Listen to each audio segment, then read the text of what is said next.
Welcome to the Space for It. I'm Makayla, and this is Jacob, and we are two therapists working to navigate making space for what comes up as part of the human experience. So today, we are continuing on with the topic of sex and therapy and just having more conversations about sexuality, and specifically today, the intersection really between sexuality, self-worth, and the power of maybe more self-acceptance or self-compassion. Such a good topic, and there's so much there. Yes. A lot of what we've talked about so far has been around like the feelings about talking about sex, talking about our bodies, and essentially working to kind of figure out how do we get more comfortable having conversation around that. And a lot of why I think that's hard is because of the ways that, well, in addition to what society tells us, but also because of the ways that we feel towards our bodies themselves. It's a big topic. Mm-hmm. And I think it's really valuable for us to talk about because every single person I know has struggled with this in some sort of way at some time in their life. I don't know anyone, I don't think, that hasn't thought about this. So yeah. So I'm curious. Yes. Right off the bat, I wanna hear your take. How come self-worth and sexuality or sexual functioning even are so intrinsically connected to each other? As I read the book, so again, we're kind of going back to Come As You Are with Emily Nagoski. As I read that book, listening to the way that she describes this awareness of ourself, like the self-monitoring, of being able to like be aware of our body, what it looks like, and really like focusing on that, getting caught up in it, wanting it to look a certain way. Like a lot of times that requires us like tightening certain muscles or being in certain positions or just kind of thinking about it. And when we're thinking and getting stuck in analyzing and kind of self-consciousness, we're not present in the moment and experiencing what is happening in our bodies or like really able to receive pleasure and enjoy pleasure, because that's more of like I have to be here now. And when my mind is storming and I'm caught up in it, being here now is not happening.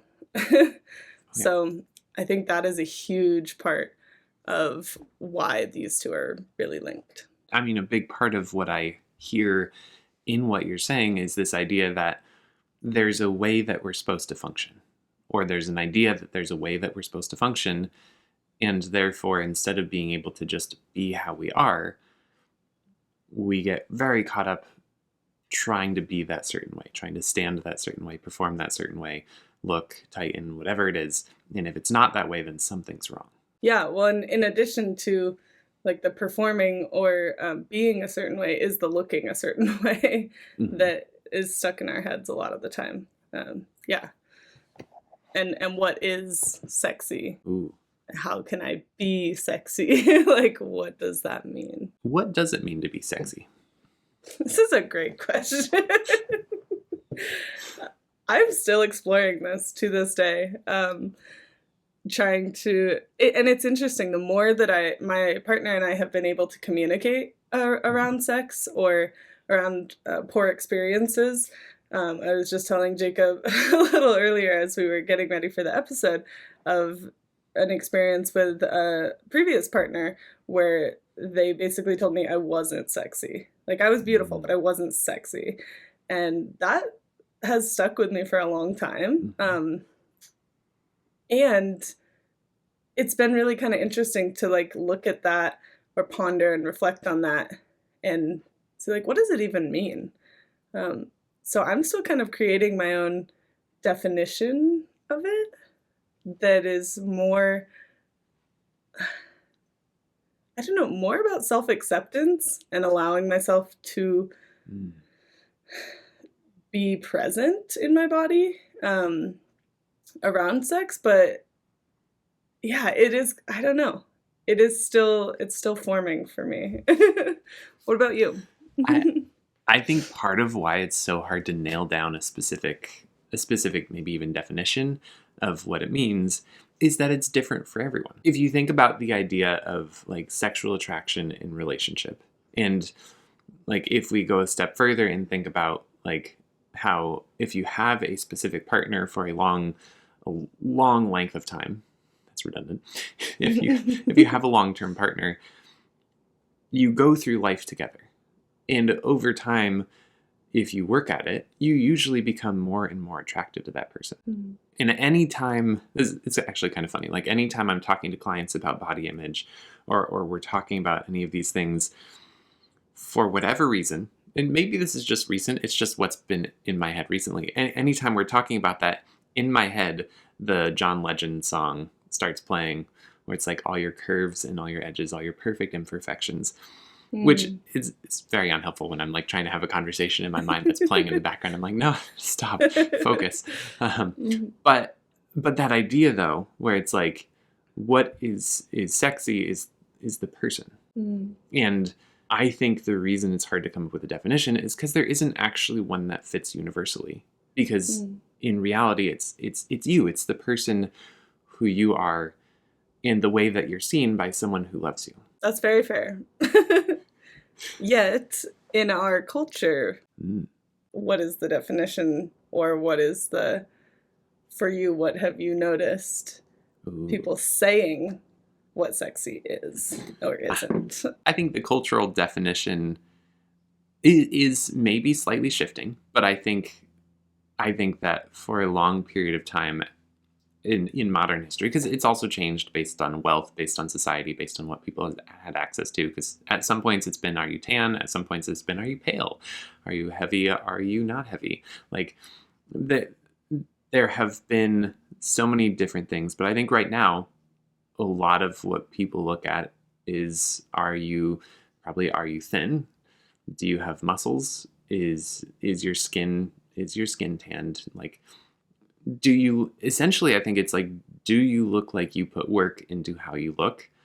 And do you fit into this very specific mold? That's kind of what I've noticed too. And I love how you brought up historically. Like, this isn't something that just is true. It's like, this is what is sexy. It has changed a lot over our lifetimes. Like you were talking about, at one point it was like, are you bigger? Are you curvier? That at one point was a status symbol of, I have enough to eat. I have more than enough to eat, and I'm wealthy and things. And that was sexy. And then over time it shifted to a handful of different things. Like you're saying, sometimes it's pale. Because again, that was like, you don't have to be out in the fields working. So you're able to keep a more pale complexion. So it really ties in to status. Well, I think it hugely ties into that, because even now, with the standard seeming to be more around like fitness and all of these things, who has time for fitness? People who have time to be spending a lot of time on their bodies, to be buying the most nutritious food, to be spending time preparing that food, because that's all of that is time consuming. Like, that represents an immense amount of privilege to have easy access to that. Yeah. One of the things that I think is interesting is like this idea of like a dad bod, because I'm a dad and I have a dad bod. Yeah. But what's interesting about that as a concept is that, in a way, I think that's accepting that there's a stage in your life where you won't have as much time or energy or access to being able to care for your body. And nothing is perfect. Like, there's nothing that has all good connotations or anything like that. But I love, to a certain degree, the acceptance of like, yeah, this is just how this stage of life is going to be. I wonder, like, as you say that, my mind partially goes to like, is it widening a little bit of what is attractive, or what is acceptable, or, because I know a lot of people who like to maybe look at, or, and this is me also thinking back throughout my life, who like to look at someone who's chiseled and has a six-pack or really fit, And that isn't necessarily who I would want to have as a partner, because that makes me feel really self-conscious or insecure. So it's like, maybe there's yeah, go ahead. I think that's a perfect conceptualization of how there's so much connection between our understanding of our self-worth and sexuality or being sexy. Because that idea that, like, I like to look, but if I was with that, I would feel worse about myself, is demonstrating this pressure. Because what if, okay, so my ideal, like, if I could change everyone's view towards themselves, I would change it in the direction of being like, accept yourself as you are and choose to do what you do for yourself out of love. Amen. I would do the same. And if we could do that, then we could look at each other and be like, I love to see the way that you care for yourself. And that has nothing to do with the way that I care for myself.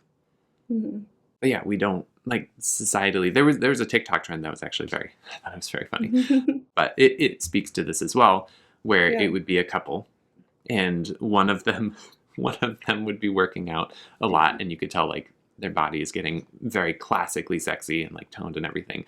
And then the other partner would be like, they're working out to the point where they're out of my league. I have to go fatten them up. And so it was like a comedy sketch of, like, they're working out and I'm spoon feeding them ice cream while they're doing push-ups. Yeah.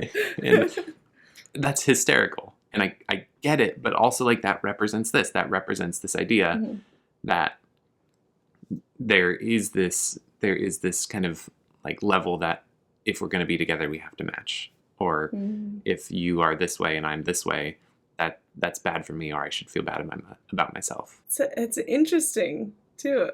And like you were saying, like, how you would change it, the intention for people would to be doing things out of love. That's a very different experience, whether it's like you interacting with that person as a partner, or you being that person, like, or having a friend that is that person, but based on maybe this self-consciousness or this fear or anxiety or just like self-hate. Those are very different experiences of people. And that's what I see more right now, is for a lot of people. Some people do it out of, like, yeah, I want to care for my body. I love my body. I want to take care of it, and I want it to look nice. And a lot of people too are like, I hate my body. I hate what it looks like. I don't want it to look this way anymore. And it's really out of this more self-hate, which probably partially, massively stems from this image that doesn't match with, like, what society says is good or good enough or perfect or sexy. What's so sad about that is that people often end up using that self-loathing as motivation. They're like, I will punish myself to make myself better. But when we do that, that changes how our body functions. Because when we criticize ourselves, like, that causes our brain to essentially have a stress response that produces cortisol. And cortisol, it eats our muscles, essentially. Like, cortisol's like, oh, we need power quickly. Where's the fastest place to get that protein? Where do we store protein? In our muscles. Yeah. And so it actually, motivating ourselves out of fear or criticism of, like, being worse or not being good enough, actually makes it so that the work that we're doing to care for ourselves isn't as effective as it could be. Yeah. I mean, that even goes for food, where the way that you feel about the food that you're eating changes the way that your body digests it. Isn't that fascinating? It's wild. It's the so coolest wild. thing ever. And it's cool to know that, because it is so rampant in our society to, like, motivate through self-criticism. And it's like, we now know that on a cellular level, this isn't good for us. Like, this isn't helping. So let's do it differently. So I'm curious, like, if we take all of these messages and we look at things are not the way they should be necessarily. How do we move in the direction of increasing our ability to accept ourselves as we are, and to interact with ourselves with compassion, with care, with love? Yeah, Great question. I almost think before we get into this, because I think it'll be helpful, particularly for people listening, if we go back to that metaphor of the garden. Okay. So there's this metaphor that we've talked about a little bit in the last 2 episodes, but it's this metaphor that each of us is a garden. And when you're born, your garden is just dirt. There's nothing there. And then as you start to grow up, people begin to plant things in you. And so you gradually become this garden that's full of plants. And some of the things that are planted are these beautiful orchids or calla lilies or other beautiful flowers. Those are the first 2 that came to mind. Or maybe they're fruit trees. And then other things are thistles. They're weeds. There are things that it's like, no, that doesn't serve the purpose of the garden in the way that maybe we want to. And those things come in the form of like people who are like, you are beautiful as you are. Like that plants a flower versus being like, you're beautiful, but you're not sexy, which is more like the thistle. And as we grow, as we mature, we have the freedom to look at our garden and look at the messages and the things we've internalized and believed and decide, do I want to keep this here or do I want to pull it out? And what am I actually going to nurture here? What do I want to weed around and water and fertilize and make sure it gets stronger? And like essentially, how am I being intentional about what I'm putting in, what I'm holding, what I'm believing? Yeah, at some point we get to choose what is in our garden if we're aware that that is an option. Yes. Otherwise, what people have planted will just continue to grow, and we will continue to water it because that's what we've always done. But as soon as we become aware that like we have some choice in that, it's like we have to kind of think about what do we want our garden to look like? What is serving us or helping us be the person we want to be, or helping us, have a beautiful garden to look at and enjoy. How do we do that? How do we work towards being accepting of our garden so that we can interact more lovingly with it? An initial thought, again, is that awareness. So we have to be aware that what is showing up for us or what is in our garden already is not necessarily just true or right, but that it is what it is in this moment. And that there is an option for us to choose, like, is that what we want it to be? Is that what we want to believe? Is that what we need to believe? Why do we believe this? Starting to like maybe ask some questions or notice some patterns in your life that aren't working for the person you want to be. So therapy, I'm just going to plug it right now. Great opportunity and great space to be able to explore some of this, to ask those questions or get more knowledge or information on like how that actually works in our mind. Maybe take a lot of the shame, the internalized shame out of it, that it's not just you being broken, but it's like, no, a lot of people pass these messages down to you. Maybe this is a generational trauma or belief that has been passed. And how do we help not water it anymore if you don't want to, and put more love into the things that you do want? So yeah, therapy is a great way to do this. Another great way that I love is reading or TikTok or podcasts or things like that, to listen to the research and the science that we have on the brain. We are learning so much about the brain and its tendencies. One of the main things that shows up in that is this mind's tendency for a more like negative bias. It has served us well in a lot of ways throughout our history as humans, and it's not incredibly helpful most of the time in our modern world. So knowing that that's a tendency of the mind, it's not you being broken, is helpful. And then also knowing that, being able to take steps to intentionally like focus more on, this is why people say like start a gratitude journal, is to focus your mind more intentionally on less negative things that your mind would generally just gravitate towards. So it could be a gratitude journal. It could be a compassion. It could be looking in the mirror and noticing just what you like about yourself. And when your mind comes up with all the things you don't like, just saying, yeah, I know, but we're just focusing on the ones we like right now. Yeah. So those are some things that come to mind for me. I love that idea you brought up there of essentially allowing yourself to question what's there, because that's not something that most of us naturally do, because we normalize things. We're like, this is how it is. Why would I question it? Why would I look at it any different? But you can. Then allowing yourself to actually explore, like, let's say I look in the mirror and I have that thought of like, oh my goodness, I can't believe I look that way. Or like, seriously, like, why can't I change that? Why can't I tone that? Why can't I get rid of that role? And instead of giving into that being the focus, be like, I see that. It's there. That's part of my body. But also looking for the things that we love. Mm. I think part of this too, because I think sometimes before we can start to accept our body, like, we have to accept ourselves. Say more. I've seen kind of this trend where people will be like, I treat my body poorly because I live in it. And I myself, like, I don't deserve to be treated well. Why would I take care of this thing that I'm in? In fact, I would rather this thing just be gone, because then I could be gone.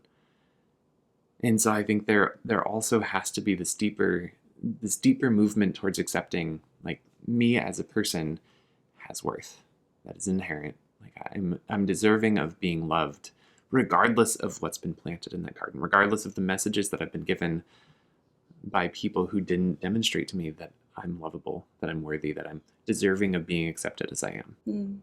Because I think sometimes we have to get that message down before we can even begin to be like, it's cool. I get to live in this body. Like, what's beautiful about this is that I'm in it. And that transcends all of the actual physical features of it itself. It definitely, I think there's both those aspects to it. It can't just be one-sided. For sure, I agree with that. And part of a way we can do this is a cool brain hack that I love. I read it. I don't know where I read about this. Probably in one of my self-compassion seminars or something that I was looking for, or maybe it was in the brainwise, being a brainwise therapist.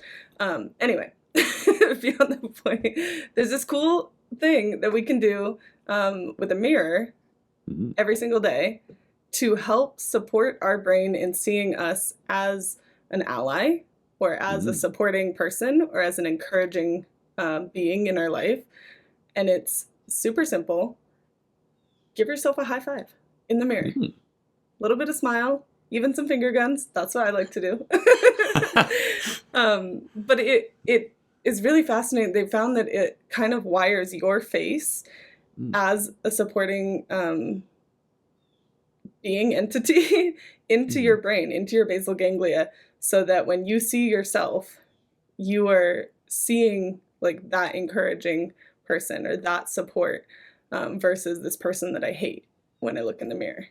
So if you do, I believe they said like for 30 days, if you can do it once a day, it can like start that process off really well. So I would invite you to try it. That's cool. I enjoy it. I still do it sometimes. I do it a little differently than just a high five, but I'll kind of like look myself in the mirror and say, I love you. Got this. You can do it any way you want. But yeah, just kind of giving yourself a little bit more of a boost through a brain hack like that. Thank you for sharing that. What I love about that is that it acknowledges the inverse of what we often talk about. We often talk about how much it impacts you when you have a negative or critical voice towards yourself. It's like, I suck, I'm ugly, I'm awful, I'm all these things. We talk about that. We're like, let's just stop that. But I love this idea of like, no, it's not just about the negative impact that has. It's about the positive impact that it has when you can give yourself a pep talk, when you can be like, yeah, look at you. We've got this. Let's go. And that's actually really interesting too, because that brings up, there's a book called Insight, which is a phenomenal book. It's all about self-awareness. Okay. And one of the things that the author talks about is how if you want to become more self-aware, you have to ask people for feedback.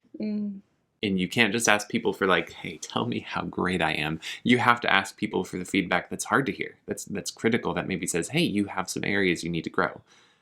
But one of the interesting things that she says in there is that if you're doing that, when you're on your way to one of those meetings, give yourself a bunch of positive reminders of yourself, because that actually enables you to be able to hold space for the criticisms better. Kind of balance it out. Yeah. It's just super interesting. It's almost like it insulates you from it being like, I'm going to kick myself while I'm down. Instead, it's like, no, I can hold this now, because I know that I'm not, you're not saying I'm a terrible person. I often think about it, and with my clients talk about balancing it out, because again, it's just a natural tendency of the mind to have that more negative perspective or the more negative view. What am I lacking? What am I not? Mm-hmm. And intentionally, we can choose like, but this is what I am. I've made it through every day of my life so far. Nice. Like, keep going. Or being able to, kind of focus more intentionally on like, I'm really proud of myself for doing this. Or I'm really proud of myself for X, Y, or Z. And one of the interesting things too is like a lot of times when we have negative feedback and we've already given ourselves so much negative feedback, if we don't have this like insulation, then a lot of times our threat response is activated and we shut down and we can't take in information, or we're not digesting our food as well, or we're feel defeated and discouraged, and we don't. It's exhausting to keep up trying to better yourself when you hate yourself. Like, why would you try to better something or someone that you hate? Mm-hmm. Yeah, it just, like, it seems like, I know the mind is very convincing. It seems like a great idea. I've been stuck there. I still occasionally notice my mind doing that. And yeah, for me, it hasn't been the key. A perspective that I think can be helpful here is like, if we go back to the garden metaphor, you are a garden that you own. You're not a garden that you rent. Because if we rent things, we look at them and we're like, it's fine. Like, it's not mine. Like, I can kind of treat it however I want, do whatever I want to it. I'm going to leave it and move on to whatever's next. And that's not how it works. Like, you own your garden. And when we own things and we work towards like looking at them with like the acceptant view that says like, this is the garden that I have. And I think we can almost like take pride in it and be like, this is not just the garden I have, it's the garden I want to take care of. And so I'm going to look at it with that long-term view of like, what's here and what do I want to be here?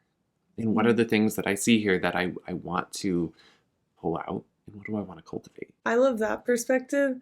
And one of the ways that I like embody that is thinking about all the things that my body does for me, or like all the ways that it supports me in the world.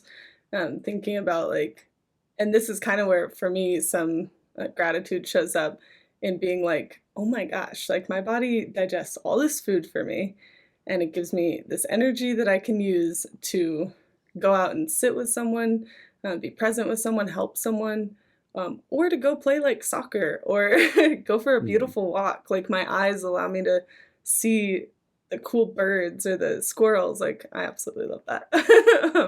But just like thinking about all of the ways that our body supports us, that's been a really valuable thing for me, in thinking about like, it's taking care of me, so I want to give back, and there's a reciprocity to it. There's more connection between like body and mind, and heart, which is now, as I'm thinking about it, I want to ask you, how often do you see people who are very connected, body and mind, or disconnected? I would say that the majority of the time there's a disconnection.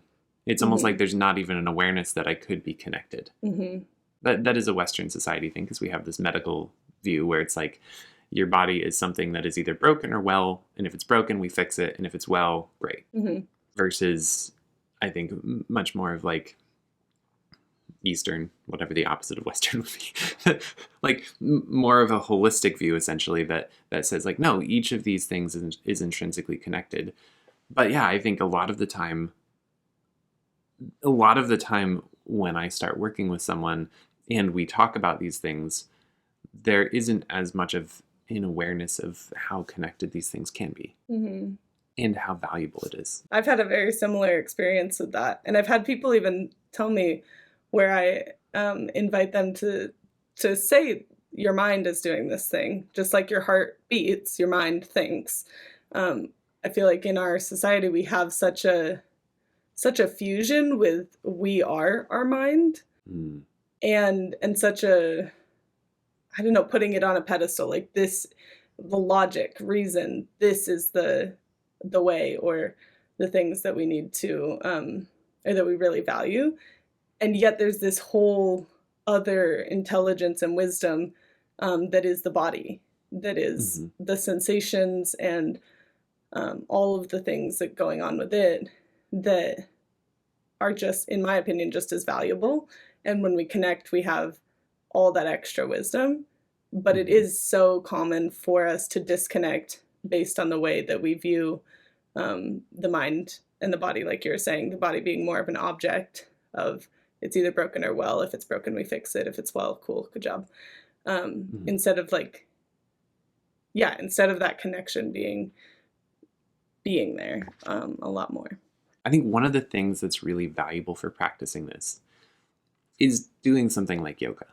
And like the first person I ever had as like a yoga instructor, which, I mean, I don't actually go to yoga places because I don't really have time for that in my life.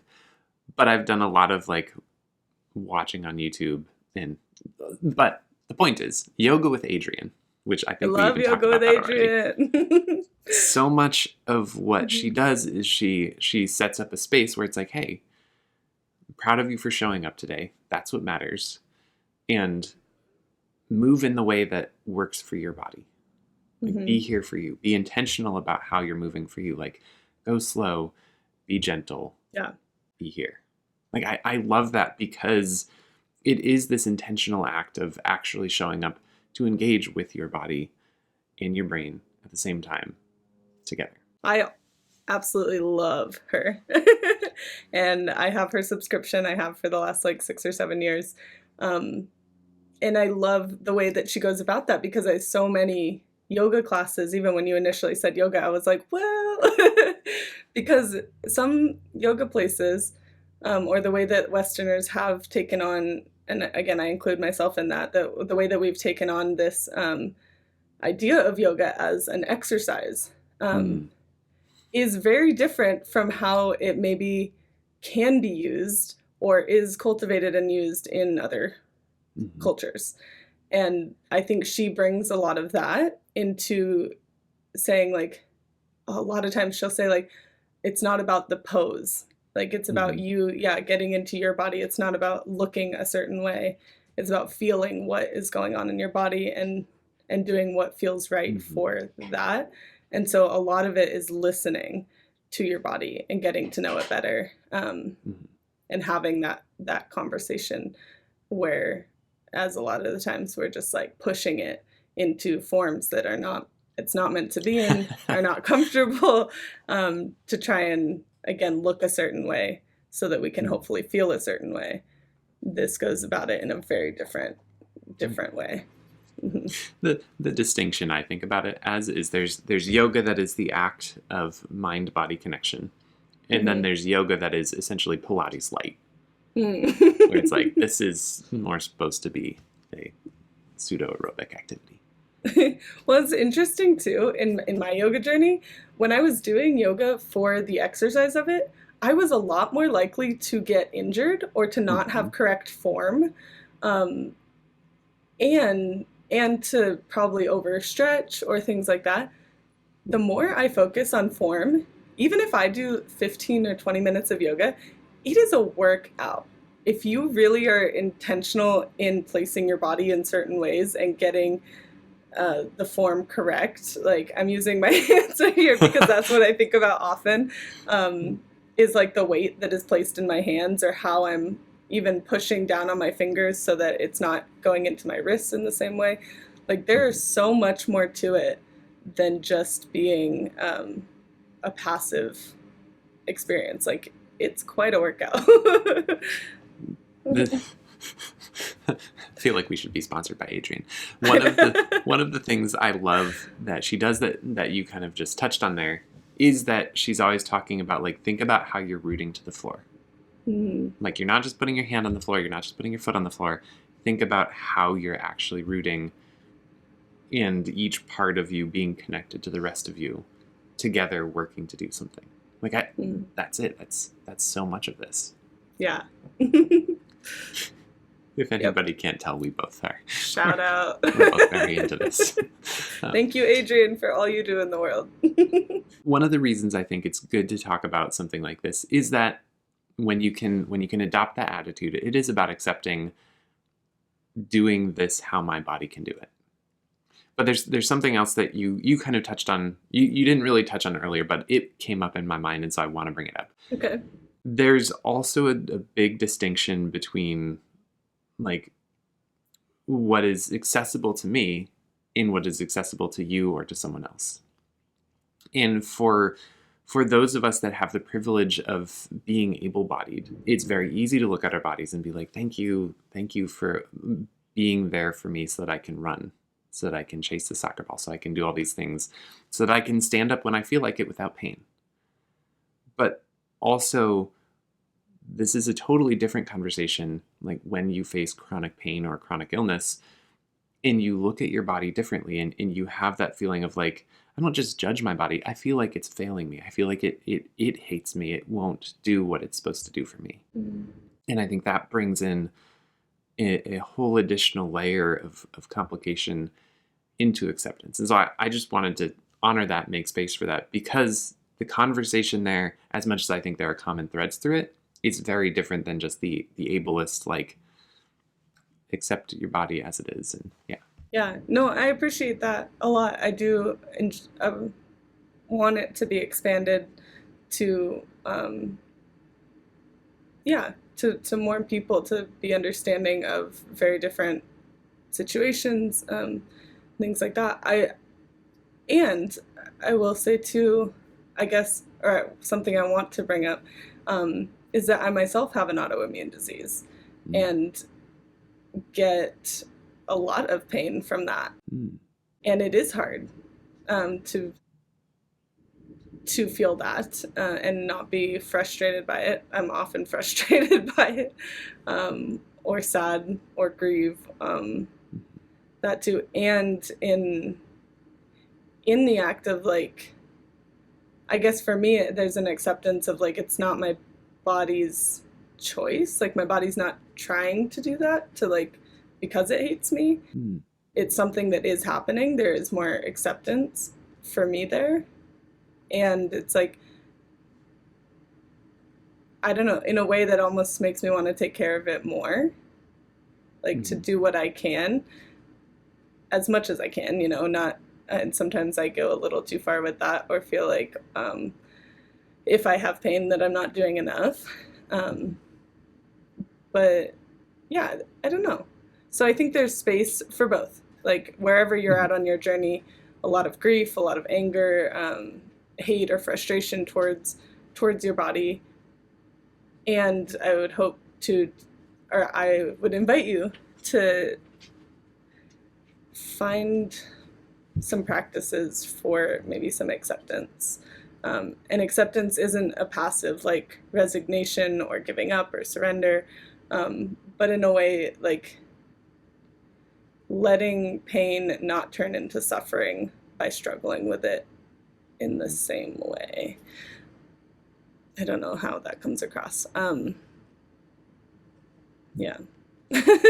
Just a note. There's a little space for both. It's nuanced. And it is different for everybody. Mm-hmm. Yeah. And my experience is not everyone's experience. So this is something that has been helpful for me. But yeah, if it's not helpful for you, or you're not on that part of your journey, or wherever that is, that there's space for that too. One of the themes that I like I hear and here's this recurring idea, and it's kind of been pretty consistent through our last three conversations, is the idea that so much of how we think about ourselves is governed by a set of written or unwritten rules of this is how things are supposed to be. I criticize the way my body looks because it's not how it's supposed to be. I criticize my sexual functioning because it's not the way it's supposed to be. I criticize my relationship because it's not the way. Like, we look at all of these things through this lens that results in criticism because we judge it before we even take a second to accept it. I'm curious, as you say that, one of the things that comes up for me is thinking, I guess two things. One is that the way it's supposed to be, Ooh, mm-hmm. or the should, Mm-hmm. is something that's created in our mind. There's not a universal truth to that distinction. So in between what is and what our mind creates or desires or imagines it should be or is supposed to be, there's a gap. And in that gap, there's suffering. There's sadness, there's pain, there's grief, there's anger.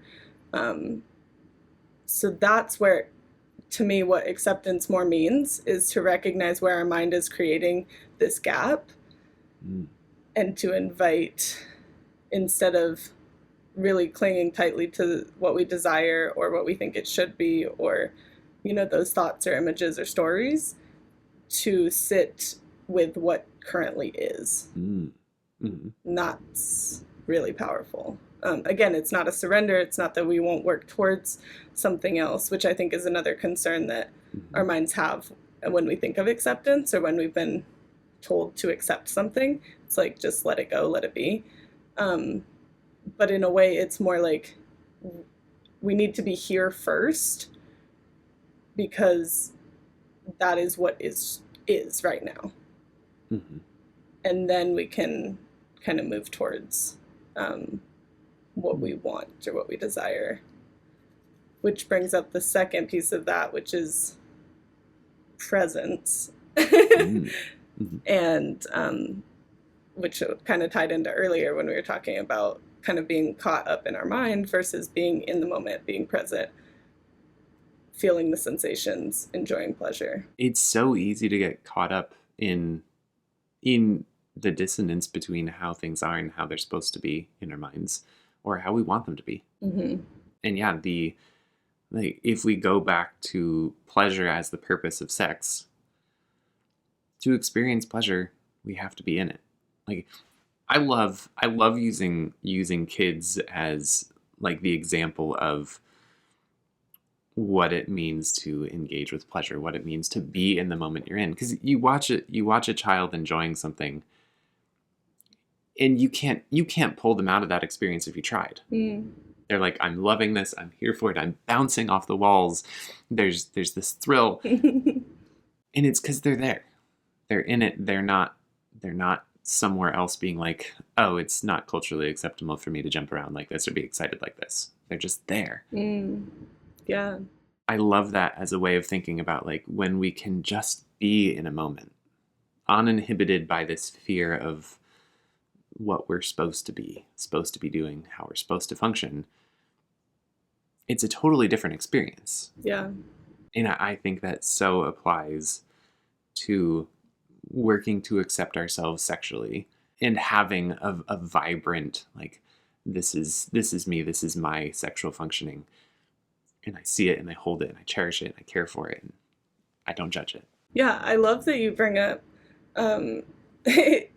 odd in my mind at first to like bring up kids and sexuality in the same conversation, but I totally see where you're coming from in that presence and pleasure, joy, like savoring being there. And one of the reasons I love that is because there's this inherent capacity of all humans to be able to do that. We lose it or we suppress it over time because, again, all of those things that are planted in our garden say, like, that's not acceptable, that's not okay, or you can't do it here, or, but it doesn't, we never, I don't know many places where the messages were like, this is a place where that is okay. Mm-hmm. I think for sometimes maybe sports where you're in the moment, you're out there doing it, but even then there's a lot of criticism that can show up in that. Mm. Yeah, I wonder where our listeners or even where you find that in your life, or where you've reclaimed some of that presence or joy, just whatever makes your mind be like, that's so cool, you know? I'm a fairly stoic person. Mm. Maybe shockingly, maybe not. I don't know. I'm a white male in America. But for me, excitement. I mean, excitement often shows up as a smile, but I think the other way excitement shows up is that I can't keep it in. Like, I want to talk. I'm like, oh my goodness, let me tell you. Like, I will be excited about something. I will go into my wife and I'll be like, hi, oh my goodness, I have to share this with you. And I think that's in a lot of ways, that's probably the closest I get to fully accepting just being there in that moment in general. But also, I think I feel like this is something that I've been working on very intentionally for the last year or two, is trying to, particularly with her, like when we're having an intimate moment, when we're doing things, trying to be there and hold this idea of like, how we are is how we are. There shouldn't be judgment. There shouldn't be a you're doing this wrong. There shouldn't be any sort of criticism of anything. It should be about being together, being connected, finding pleasure together and joy. And I also think, like, I know that when we have our intimate experiences where we have sex and it feels more that way, like, it's so much more connecting. It's so much more meaningful. But it's not always that way. And like, it's not always even like criticism or anything that brings it out. Sometimes the fact that we have 4 kids and it's like, hey, we're halfway through having sex and Caleb's crying. Which, if anybody doesn't have kids, just know a crying baby's a huge turn on. Really, really gets things going. Because it's just immediately, it's like, well, brakes so hard. I am not into this anymore. This is not fun. Yeah. Nobody's having fun here anymore. But like, there's, I don't know. There's something that's really special about. Okay, one of the things that I love, and this kind of touches on something you mentioned earlier, but it's also in the book, is this idea that we're taught that different parts of our bodies are dirty or disgusting or gross. It's like, no, every part of your body is you. They each serve an incredible purpose, and none of them are dirty in the sense of being bad.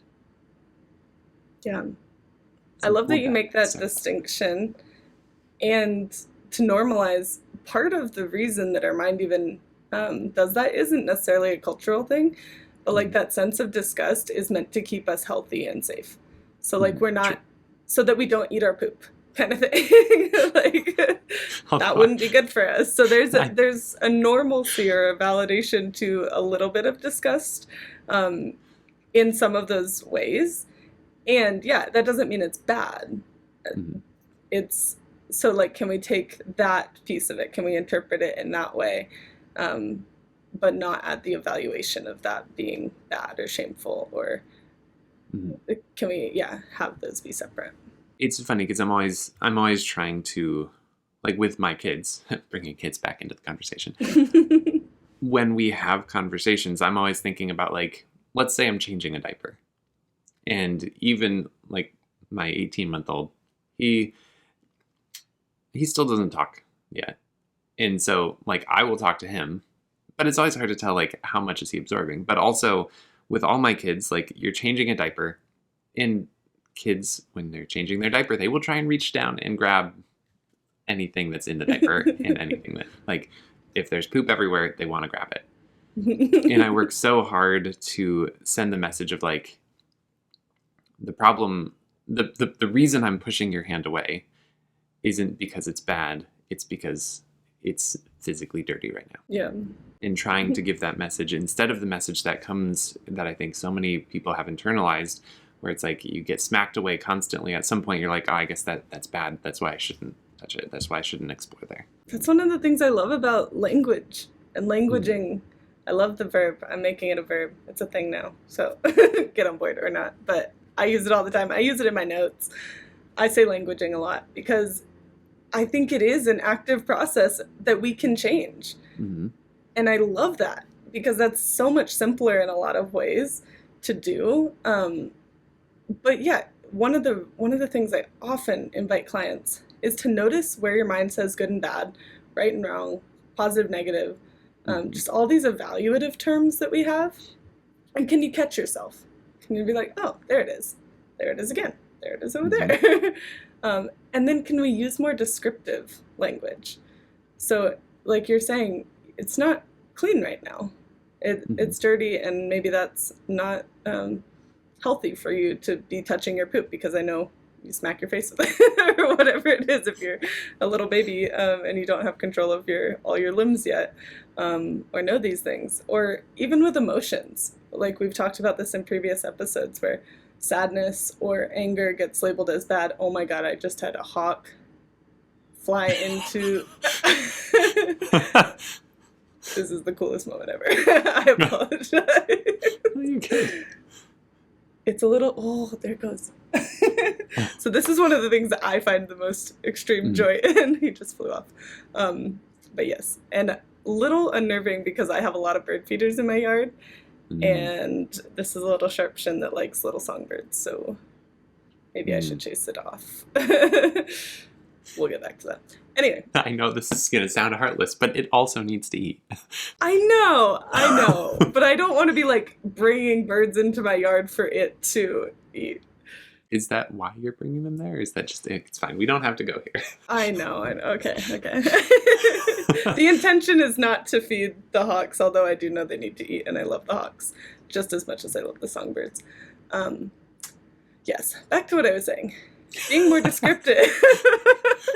Being more descriptive with our experiences can be a really helpful step to not internalizing the shame, or even just putting certain things in different categories that are more black and white and not very useful for us. So like I was saying, with sadness or anger or some of these emotions that often get labeled bad or negative, can I instead be more descriptive with the experience in my body or in my mind? Like I notice a lot more thoughts racing, or I notice this tension in my eyes or my forehead, or this constriction in my chest or my stomach or my throat.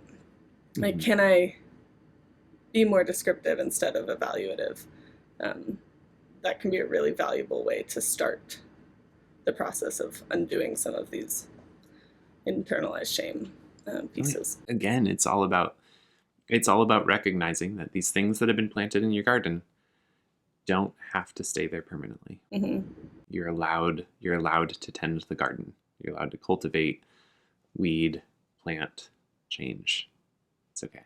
It's your garden. You own it. You're not renting it. One thing that I want to come back to that is part of the book and has kind of been touched on a little, but we haven't gone into specifically, is presence or mindfulness as a tool for presence. So I wondered, question for you is, how do you see that being a tool? Ooh. And yeah, how could that help us? I love mindfulness. I have several clients who it's almost a joke how much I love mindfulness, because they're like, the answer to every question in here is mindfulness, isn't it? It's like, yes, it is. But mindfulness is this incredible tool because it's the practice of being with yourself without judgment or criticism. And when you are with yourself, you're noticing and you're making space for. And that's huge, because when we take the time to actually do that, like if you're somewhere and suddenly, like let's say you're having sex, or you're in the act of, like, you're having foreplay or something, and something happens and instantly you notice, like, wow, we slammed on the brakes there. The practice of mindfulness and being being really practiced at it and having done it enough that it comes more naturally, is that in that moment you're able to be like, I want to notice that.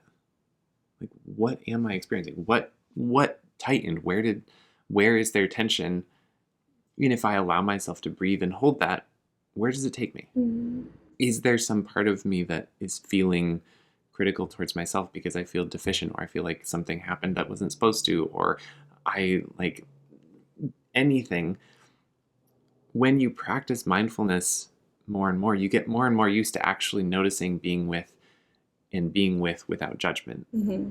And a lot of the time, I think when we're able to do that, we can usually work through the things that come up, because we have these knee-jerk reaction moral judgments. It's like, oop, it happened, that was bad, brakes hit, we're done. Mm-hmm. But if we're mindful, we can be like, oh, that happened and it felt like it was bad, but actually that's not bad, that's normal, that's part of being human. Then we can choose, instead of veering off and turning everything off, hitting the brakes, we can choose to be like, no, that's just part of the experience, let's go back. Yeah. So I think that's probably how I'd encapsulate it. I love that. That space that comes between like our mind's reaction to things and our choice. Like there is space there, and mindfulness is a way we can widen that so that there's more space. Like for a lot of people, it's a very small amount of space, and it just is like this thought or experience or stimulant happens, and then we react, and we don't even know there's a choice necessarily. But as we slow down and observe without judgment and with more curiosity, we have a lot more space to be able to choose what matters to us, how we want to proceed, how we want to engage with that person. And one thing that I wanted to bring up too with mindfulness is it's also just a way of attention training. So if you're someone who you notice you get caught in your thoughts and your stories and what I have to do next week, next year, and it's really hard to like be in the moment, that is probably impacting your sexuality in some sort of way. Again, because being present is really powerful and valuable in sexuality. And so mindfulness is a way of training your mind to be able to come back. So when it wanders, noticing it's wandered and then bringing it back to the present. So true. Because, there are so many things that pull us away. And bringing it back is so meaningful. And I want to feel like we're getting near the end, because I think we're both at this point being like, one more thing I want to say. Don't want to miss saying this. But so often we create this idealized view about sex. And specifically, I'm talking about like the act of going to have sex with someone. Because everything we see, like you watch a movie and there's a sex scene, and you know it's coming like 10 minutes before because they set you up for it. There's the music, there's the lighting, there's the mood, there's the conversations, there's the closeness, there's that they create the tension.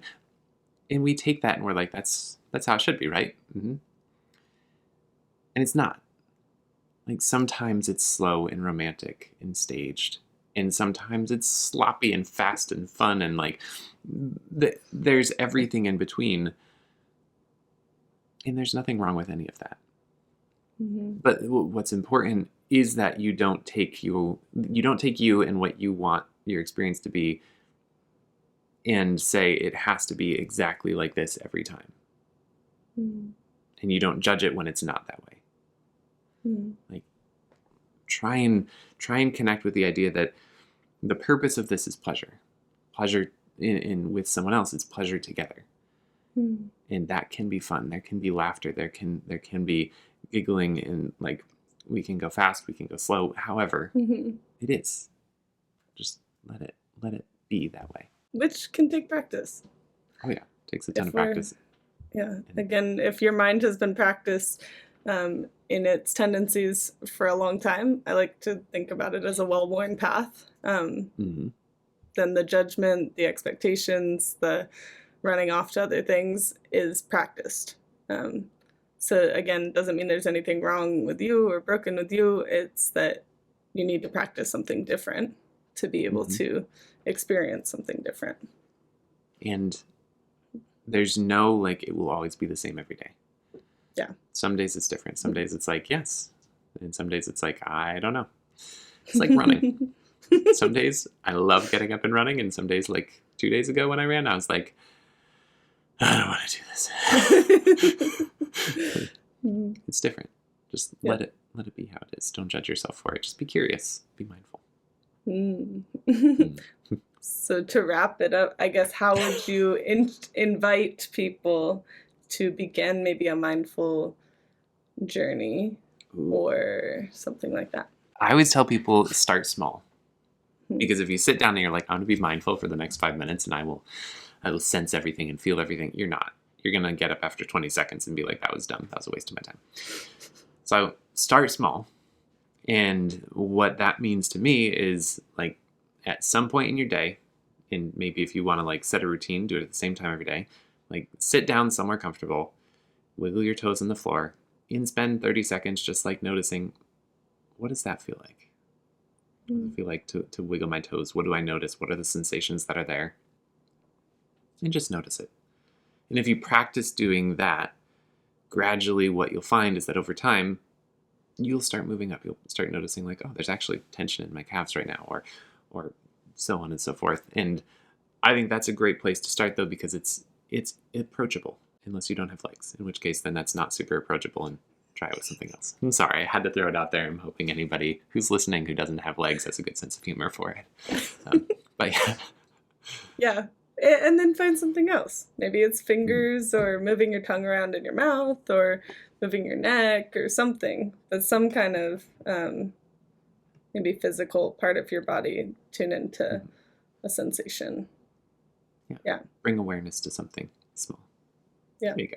Could have led with that. That would have been good. But we're hoping that if you've listened to all three of these conversations, we're hoping that we've given you a chance to kind of maybe think about some of these things differently, maybe explore a little bit of what has been planted in your garden and what do you want to be there.